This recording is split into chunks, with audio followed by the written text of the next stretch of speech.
पे paragraph option के अंदर आ रहा है हमारे पास दो कमांड। एक हमारे पास यहाँ पे क्या लिखा हुआ है, इंडेंट का ऑप्शन, और दूसरा क्या आ रहा है, स्पेसिंग का। ठीक है, तो देखना कि आखिर दोनों में क्या डिफरेंट है, क्या वर्क करता है ये दोनों। तो सबसे पहले हमें क्या करना है, इसका वर्क देखने के लिए हमें अपने डॉक्यूमेंट के ऊपर कुछ मेटर लिखना पड़ेगा। ठीक है, तो मेटर यहाँ पे जब हम लोग टाइप करते हैं, जैसे इक्वल RAND करके हम लोग कुछ मेटा टाइप कर ले यहाँ पे, और अब हम लोग को क्या करना है, यहाँ पे जैसे इस ऑप्शन पे आते हैं तो कुछ पैराग्राफ हमने टाइप कर रखा है, तो यहाँ पे बोल रहा है इंडेंट, तो इंडेंट में बोल रहा है लेफ्ट और राइट, यानी कि आप किसी भी सेलेक्टेड पैराग्राफ को, ठीक है, लेफ्ट और राइट की तरफ ले जा सकते हो। जैसे कि ये पैराग्राफ है, आप चाहो तो इस पे कर्सर भी रख के यूज कर सकते हो, या नहीं तो आप इसे क्या कर सकते हो, सेलेक्ट भी कर सकते हो। तो मैंने यहाँ पे इस पैराग्राफ को सेलेक्ट किया।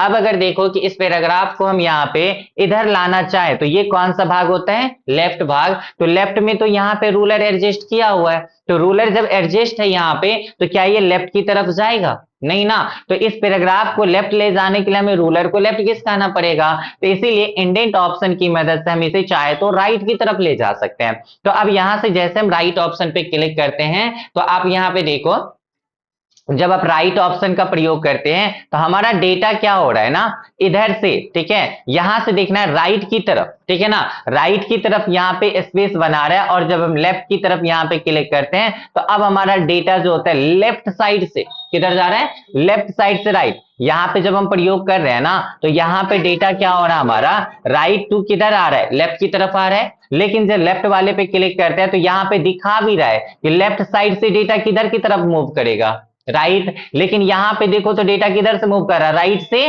लेफ्ट। एरो का संकेत यहां पे ध्यान देना है, इसमें बता रहा है कि डेटा हमारा राइट साइड से लेफ्ट के साइड की तरफ आएगा, लेकिन यहां बता रहा है लेफ्ट साइड से हमारा डेटा किधर जाएगा, राइट की तरफ जाएगा। तो जब आप यहां पे देख रहे हो राइट ऑप्शन का प्रयोग हम लोग यहाँ, सॉरी, लेफ्ट ऑप्शन का यहाँ पे जब प्रयोग करते हैं, तो यहाँ पे जैसे ही आप इस ऑप्शन को बढ़ाते हो तो हमारा डेटा जो होता है ना, मूव तो कर रहा है, लेकिन किधर मूव कर रहा है, लेफ्ट से राइट की तरफ, ठीक है ना। तो रूलर को भी ले जा रहा है, लेकिन जब इसी डेटा को हमें इधर राइट से लेफ्ट की तरफ लाना हो तो हम लोग यहाँ पे इस ऑप्शन का प्रयोग कर सकते हैं। ठीक है, एक मिनट, इसको कम करना पड़ेगा। यहाँ पे जब कम करोगे तो ये लेफ्ट की तरफ आएगा, ठीक है ना, लेफ्ट की तरफ आएगा। इसको जब हम बढ़ाते हैं तो किधर की तरफ हमारा डेटा जाता है, राइट की तरफ जाता है। ठीक है, तो यहां से अपने डेटा को आप लेफ्ट और राइट की तरफ घिसका सकते हो, मूव कर सकते हो। लेकिन इस डेटा को अगर लेफ्ट से पूरी राइट की तरफ अच्छे से फिट करना है ना, तो इस ऑप्शन को क्या करना होगा, यहाँ पे आपको कम करना पड़ेगा। ठीक है, जैसे ही आप यहाँ पे मिनिमाइज करोगे इसका सेंटीमीटर में,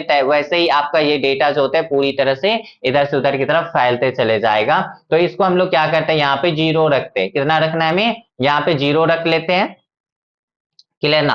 तो इस हिसाब से आपको डेटा को जो होता है ना, सेलेक्टेड लाइन या सेलेक्टेड पैराग्राफ को अगर राइट से लेफ्ट और लेफ्ट से राइट तरफ की, लेफ्ट से राइट या राइट से लेफ्ट की और अगर मूव करना हो तो आप इस ऑप्शन का प्रयोग कर सकते हो, किसका, इंडेंट का। क्लियर है। नेक्स्ट दूसरा यहाँ पे पॉइंट हम लोग लेते हैं स्पेसिंग का। कौन सा यहाँ पे कमांड हमारे पास, स्पेसिंग का।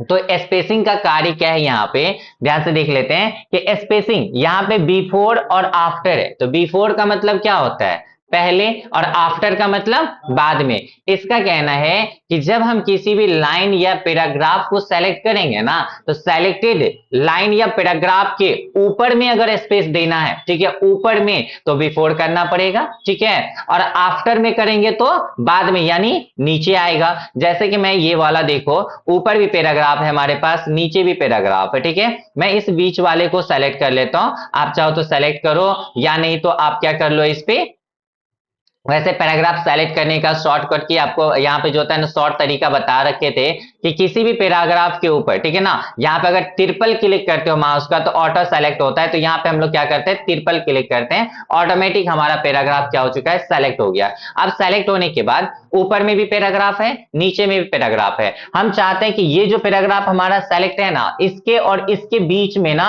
थोड़ी सी डिस्टेंस को बढ़ा दे। तो डिस्टेंस को बढ़ाने के लिए हमें क्या करना होगा, बिफोर ऑप्शन का भी यहाँ प्रयोग करना होगा। जैसे आप बिफोर वाले पे क्लिक कर रहे हो तो क्या हो रहा है, सेलेक्टेड पैराग्राफ और सेलेक्टेड पैराग्राफ के ऊपर जो पैराग्राफ है, दोनों की डिस्टेंस क्या हो रही है, यहाँ पे बढ़ रही है। लेकिन अगर आप नीचे में डिस्टेंस को आप बढ़ाना चाहते हो, यानी सेलेक्टेड पैराग्राफ और सेलेक्टेड पैराग्राफ के नीचे जो पैराग्राफ है इस दोनों के बीच में अगर आप स्पेस देना चाहते हो तो यहां पे आप क्या कर लो, इसका प्रयोग करो। ठीक है, जैसे ही आप इस ऑप्शन को बढ़ाओगे यहां से क्या होता है, इसके बीच की दूरी यहां पे बढ़ रही है। अगर दो पैराग्राफ के बीच की दूरी को कम करना हो तो हम लोग यहाँ पे क्या करते हैं, आफ्टर वाले को कम करेंगे, और यहाँ बिफोर में आपको अगर ऊपर वाले का पैराग्राफ का स्पेसिंग कम करना है इस दोनों के बीच का, तो आप क्या करो, इसको कम कर लो यहां से। ठीक है, तो यहां से हमने देखा कि इंडेंट का मतलब होता है पैराग्राफ को लेफ्ट और राइट की तरफ मूव करना।